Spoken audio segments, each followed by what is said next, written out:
Kumusta po kayo mga ginigiliw?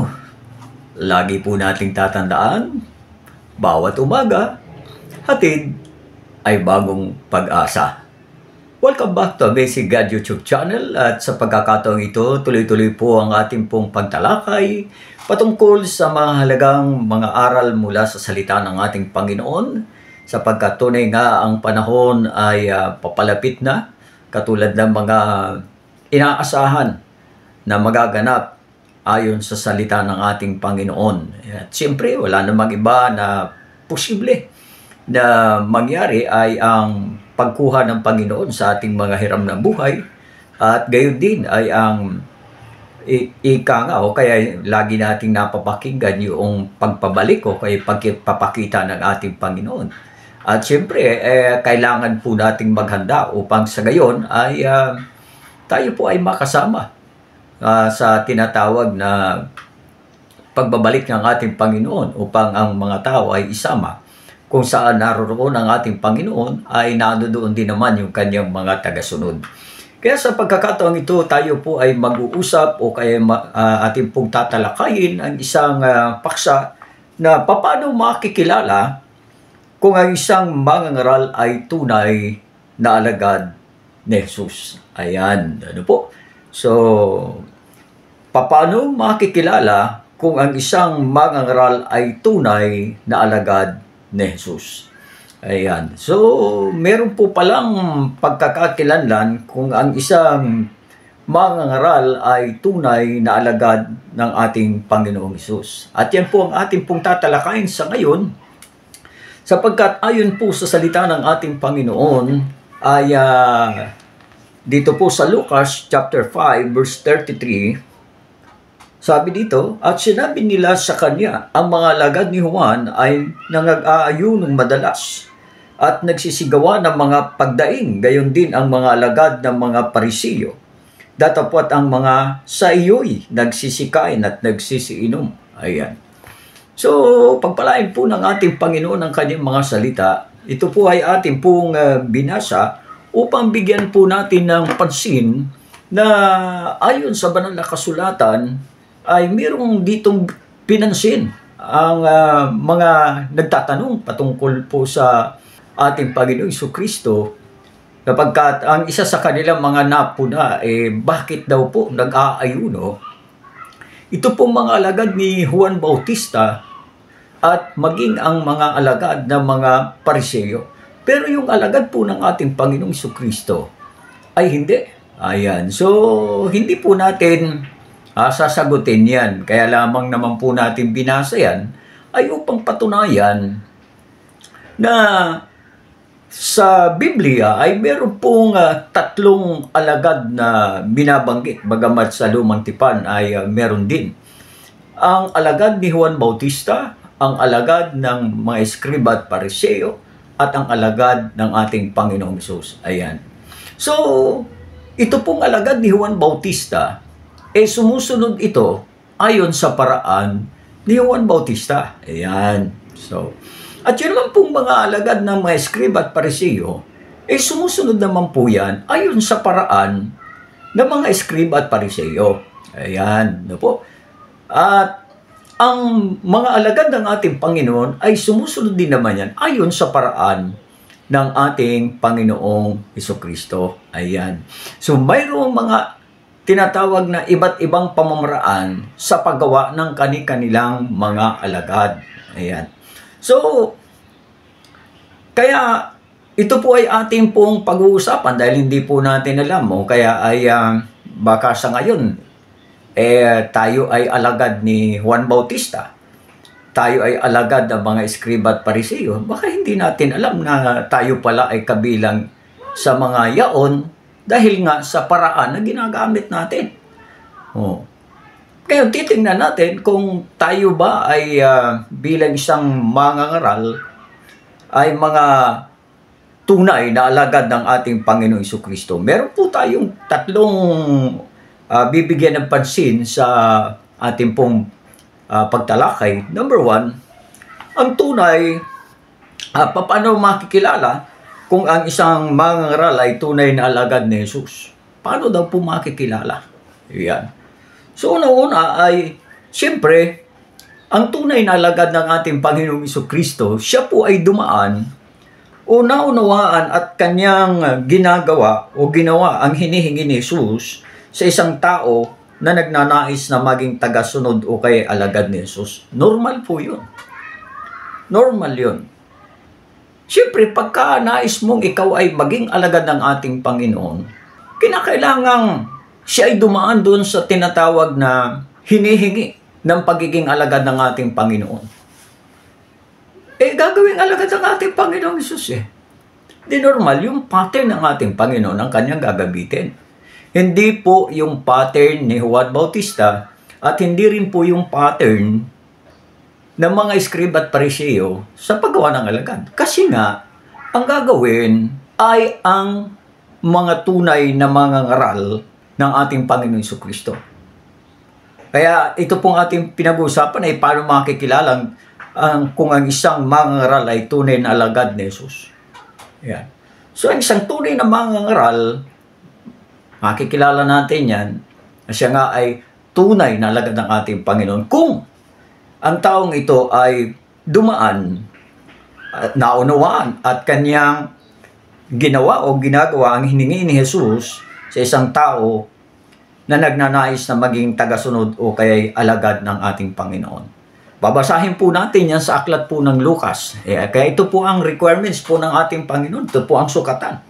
Kaya sa ating po mga tagapakinig, kung nais po natin na tayo ay maging tunay na mga ngaral ng ating Panginoon o kaya ma-identify tayo, makilala tayo na tayo ay mga tunay na mga alagad ng ating Panginoon, kinakailangan po na dumaan po tayo doon sa hinihingi ng ating Panginoon. Tama po ba?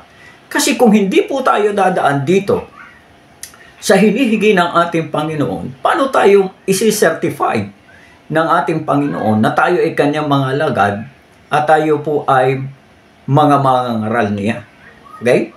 So, basahin po natin sa Luke chapter 14, verse 26, 27, and 33. Ayan. Ito po ang sabi ng ating Panginoong Jesucristo sa mga taong nagnanais na maging alagad niya.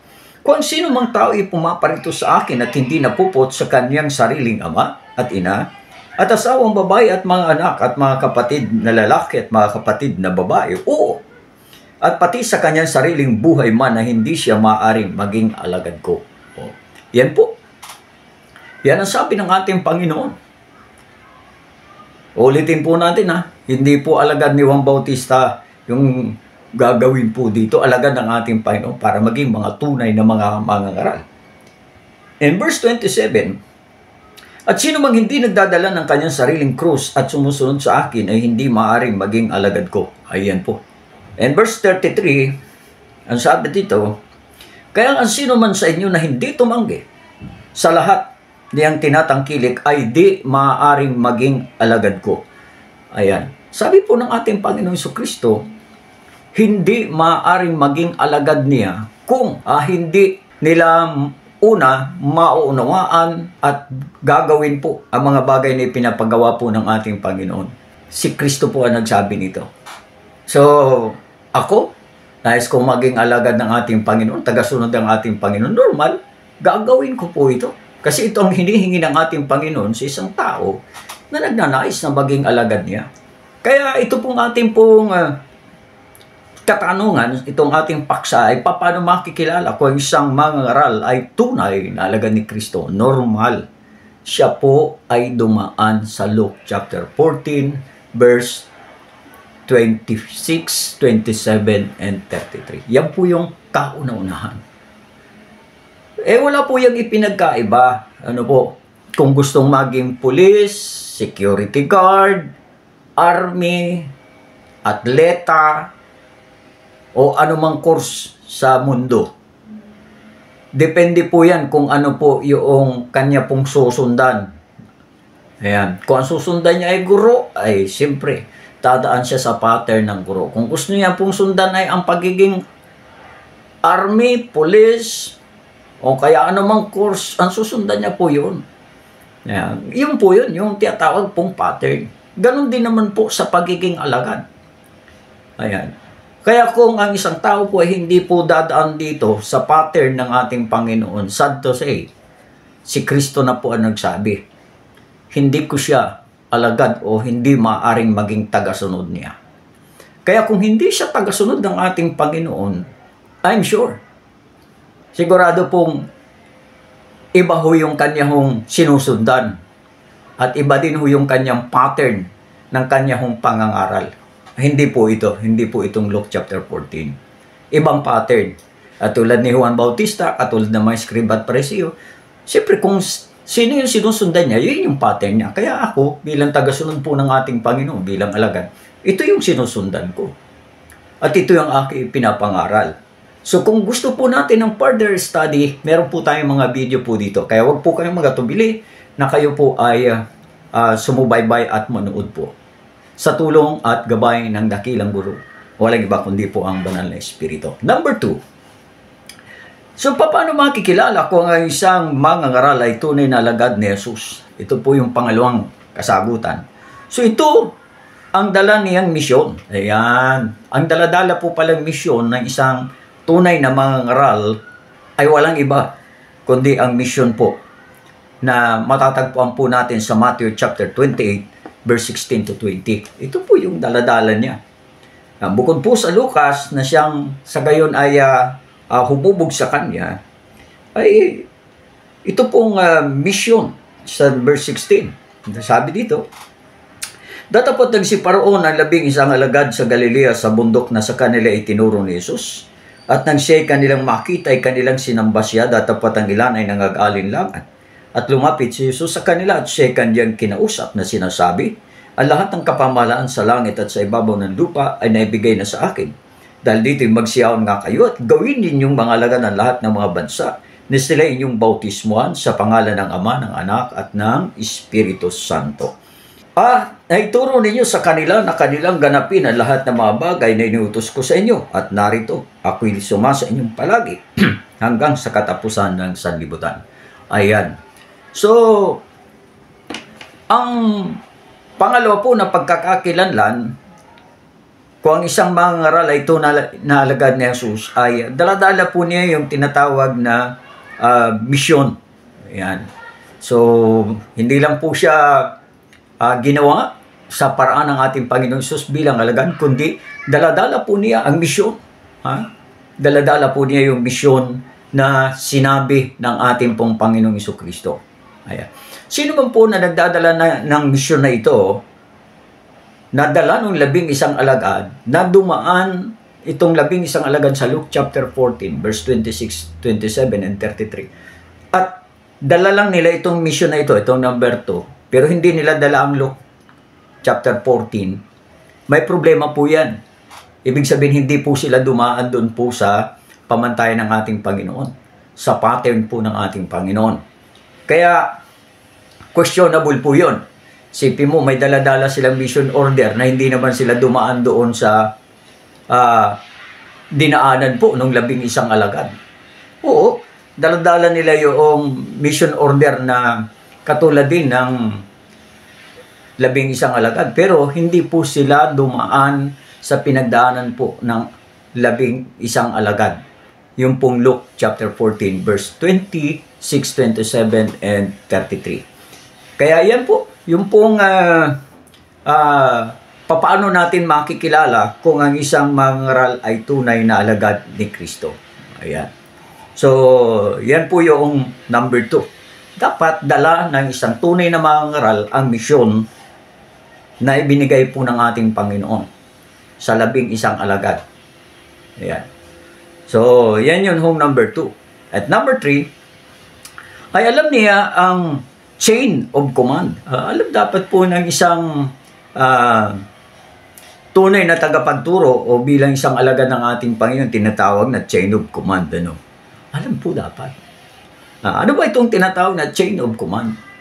Ayan. So, basahin po natin ang 1 Corinthians chapter 11, verse 1. Ganito po yung sinasabi po ng ating Panginoong Jesucristo, kaya ng banal na Espiritu. Basahin po natin sa 1 Corinthians chapter 11, verse 1. Sabi po dito, maging tagatulad kayo sa akin, na gaya ko naman kay Kristo.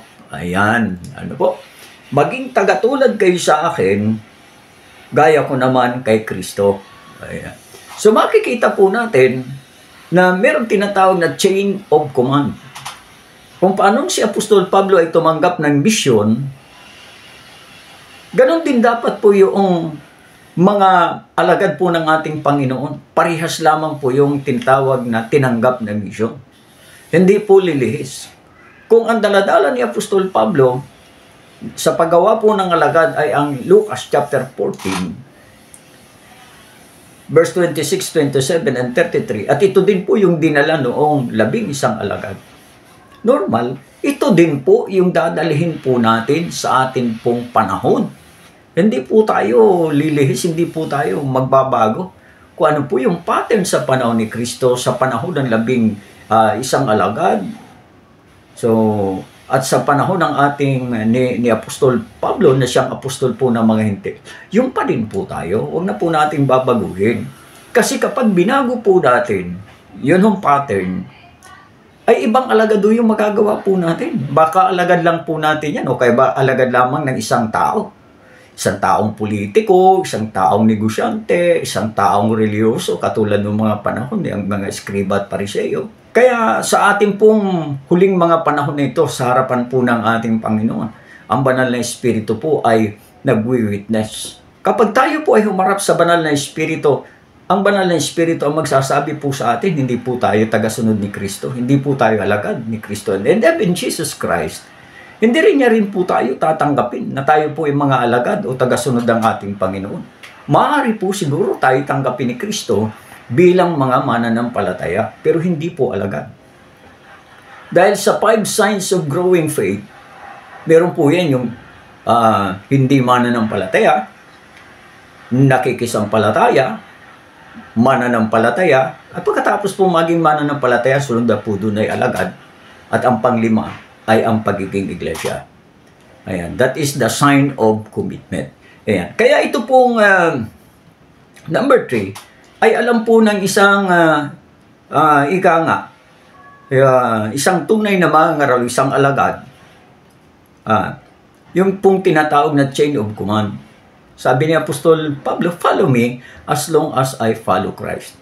Kung sabi ni Apostol Pablo, kung ako ay sumunod kayo sa akin, kung paano ang pagsunod ko kay Kristo. So may pattern.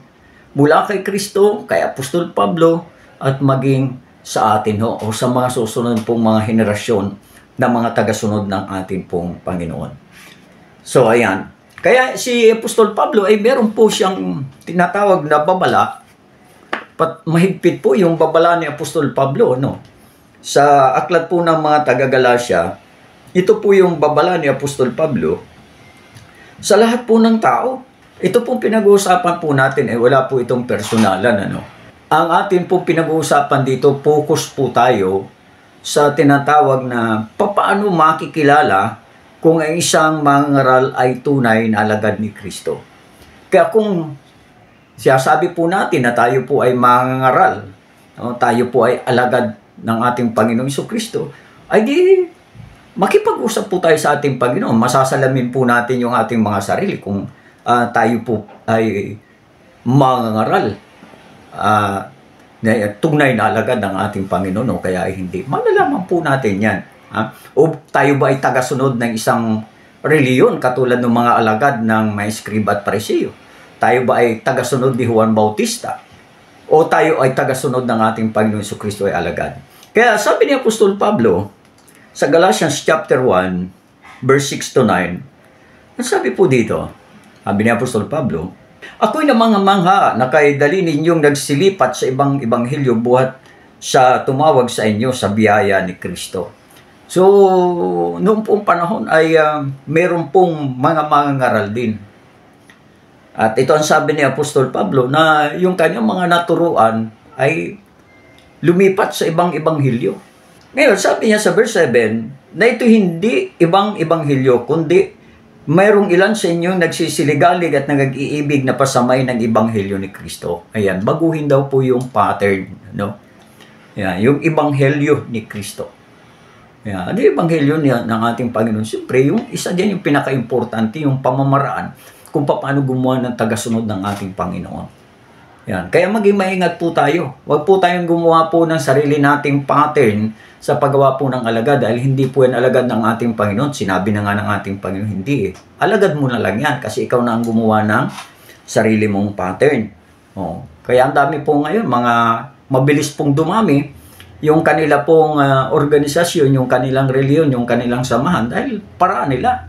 Madali lang po yan, pero sa paraan ni Kristo, sa paggawa po ng alagad. Dati 84 lang yun, 84 yung nagawa niya, pero sa kanlaon-launan, yung kinumisyan niya, yung natira, ay lalabing isa na lamang. Kaya itong sa Great Commissioning, yung sa Matthew, labing isa na lamang yung kinumisyon ng ating Panginoon at ang huli niyang kinumisyon, si Apostol Pablo, na siyang apostol ng mga hintil. So ituloy po natin. Sabi dito sa verse 8, datapwat kahimat kami o isang anghel. Isang anghel pa yan, Sabi dito, na mula sa langit ang mga aral sa inyo ng anumang ibanghilyo na iba sa aming ipinangangaral sa inyo ay matakwil. Yan. Matindi po itong babala ni Apostol Pablo, babala po ng ating Panginoon. Kahit anghel pa yan, kahit sino pa yan. Pero kung iba sa pattern na ipinangaral ni Kristo, na tinanggap ni Apostol Pablo at tinanggap din ng mga alagad ng ating Panginoon, nasabi doon ay matakwil. Huwag tanggapin. In verse 9, ayon sa aming sinabi ng una ay muling gayon ang aming sinasabi ngayon, kung sino man ay mangaral sa inyo ng mga ibanghilyo na iba kaysa inyong tinanggap na ay matakwil. So hindi po ako ang nagsabi nito. Ang nagsabi po nito ay ang salita po ng ating Panginoon. Kaya mga minamahal kong mga tagapakinig, mga nanonood at nagnanais po ng pag-aaral ng salita ng ating Panginoon. So hindi po tayo dapat kumbaga maniwala doon po sa mga nagtuturo ng salita ng ating Panginoon. So makikilala po natin sila kung sila ay mga tunay na mga alagad ng ating Panginoon, na mga nagtuturo po ng salita po ng ating Panginoon. Kung sila po ay mga naging mga alagad ng ating Panginoon. Kung gamit po nila, number 1, sama rin na po tayo. Sila po ay dumaan at naunawaan at kanilang ginawa ang hinihingi ni Jesus sa tao na nagnanais ang maging tagasunod o kay alagad ng ating Panginoon. Yan yung number 1. Number 2, ay ang dala nilang misyon ay ang Matthew chapter 28 verse 16 to 20. Yung ibinigay din po na misyon sa 11 alagad. So, hindi po nagbabago ang mission na yun. And number 3, ay alam niya ang chain of command. Meron ho silang tinatawag na pattern para hindi po maligaw, hindi mawala, hindi mabago. Kaya muli po, nadagdagan na naman po ang ating mga kaalaman at i-embrace po natin hindi ang alagad ng kanino paman, ang pattern ng kung kanino paman na samahan, reliyon o grupo. Ayan. Hindi po tayo nagpaparami ng grupo, hindi po tayo nagpaparami ng samahan at reliyon. Ang pinapadami po natin ay kung ano po ang ipinagagawa ng ating Panginoon. Maging tagasunod o alagad ng ating Panginoon ayon sa kanyang paraan, sa kanyang pattern. Ayon sa Luke chapter 14 verse 26, 27, and 33. So, nawa ay nasagot po natin ito kung paano makikilala kung ang isang mangangaral ay tunay na alagad ni Jesus. Ayan. So, nakilala na po ba natin? Ayon kay Jesus at ayon din kay Apostol Pablo sa gabay at pagtuturo ng Banal na Espiritu. Muli po, maraming pong salamat. Pagpalain po tayo ng poong may kapal. At sa mga hindi pa po nakapag-subscribe, salamat po sa inyo pong pagsuporta sa ating pong channel. At paki-like na rin, share, at gayon din po, kung meron po kayong mga natutunan, please comment below. At muli po, sundan po natin ang mga susunod po nating pagtalakay. Muli po, to God be all the glory and praise.